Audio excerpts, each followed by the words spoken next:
আসসালামু আলাইকুম। রয়েছে ঈদগাহ আমিন বাজারের তেমনিতে, এবং এখানে আপনারা দেখতেছেন যে এক ভদ্রলোক কিছু একটা বানাচ্ছে। তো উনি আসলে আজ থেকে বানাচ্ছে না, অনেক আগ থেকে বানাচ্ছে, ছোটবেলা থেকেই।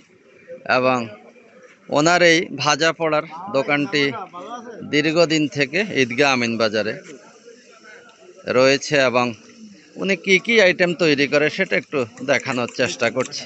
তো এখানে রয়েছে চনা বুট, রয়েছে ঐতিহাসিক গুলগুলা, রয়েছে আলুর চপ, রয়েছে ডাল পুরি এবং আলু পুরি, রয়েছে বেগুনি, রয়েছে ডাল পেঁয়াজু, রয়েছে কাঁচা ছোলা, রয়েছে জিলাপি, এবং রয়েছে ঐতিহাসিক মোগল আমলের পরোটা, যেটা বাবুল মামা এখন এখানে প্রতিদিনই আপনাদের জন্য তৈরি করেন।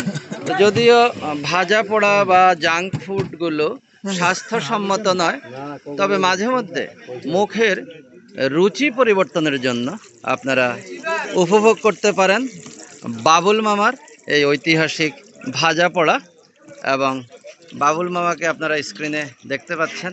তো যারা যারা বাবুল মামার ভাজা পোড়া খেতে পছন্দ করেন বা খেয়েছেন, ওনারা অবশ্যই কমেন্ট করবেন। আর যারা খেতে চান তারা চলে আসবেন ঐতিহ্যবাহী ঈদগাহ আমিন বাজারে সোহাগ মাংস বিতানের ঠিক সম্মুখেই রয়েছে বাবুল মামার এই মোবাইল শপটি, এবং এখানে সব ধরনের ভাজা পোড়া পাওয়া যায় এবং অনেক কাস্টমার আছে, আপনারা দেখতে পাচ্ছেন।